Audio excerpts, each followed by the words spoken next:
Habari ya leo wapendwa watazamaji, karibu tena kwenye chaneli yetu ya Penicare Afya. Leo utajifunza kuhusu dalili 30 za mimba changa kuanzia wiki moja mpaka siku 30 au mpaka mwezi mzima mmoja.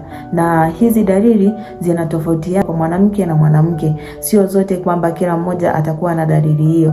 Lakini kama una mashaka ya ujauzito, kapate vipimo vya daktari, itakuwa ni vizuri zaidi ili kupata uhakika wa afya yako.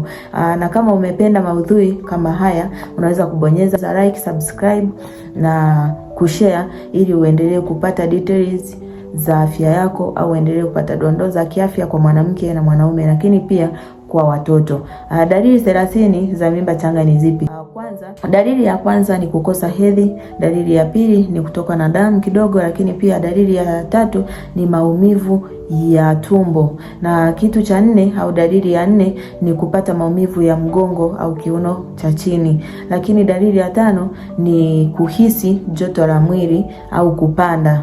Na kuna mabadiliko mengine ya mwili ambayo unaweza ukakutana nao. Kuna kama kuchoka haraka bila sababu, lakini pia kuna usingizi wa mara kwa mara unakuwa ni mwingi, kuna kizunguzungu wakati mwingine. Na hizi dalili ikumbuke kwamba sio kila mmoja anaweza kukutana nazo.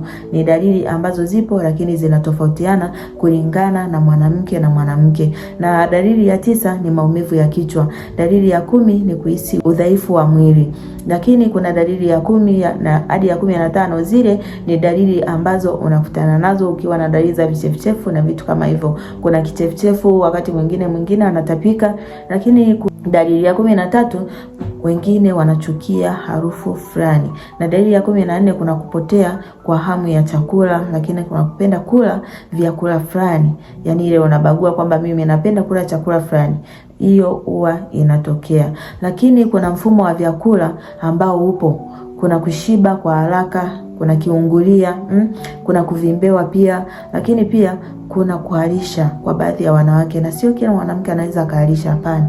Lakini hiyo ni dalili ambayo ipo kwa mjamzito mwenye mimba changa. Lakini kuna dalili ya 20 ambayo ni ladha ya chuma mdomoni.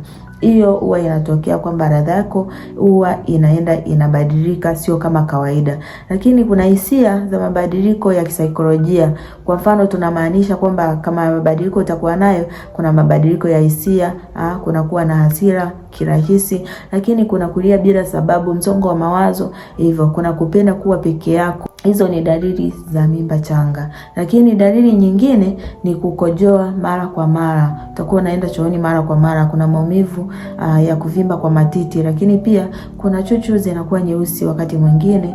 Kuna kutoka uchafu mweupe ukeni au sehemu za siri, lakini pia kuna kuhisi kama mwili sio wako. Hizi ni dalili 30 ambazo unaweza ukakutana nazo, na wakati mwingine usikutane nazo zote, ukakutana na baadhi nyingine.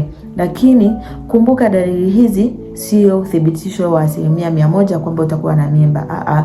Njia sahihi ni kupima au kwenda hospitali ili kupata kipimo cha uhakika zaidi. Na kama una swali, dalili zozote ambazo unakutana nazo, andika comment hapo chini, nitakusaidia kuelezea ni nini ambacho unatakiwa ufanye. Usisahau kusubscribe channel yetu ya Penicare Afya ili uendelee kupata video zaidi ziendelee kusaidia kwenye afya yako ya mfumo wa uzazi, lakini pia kwa mama ambao wananyonyesha na watoto wao zaidi. Karibu sana.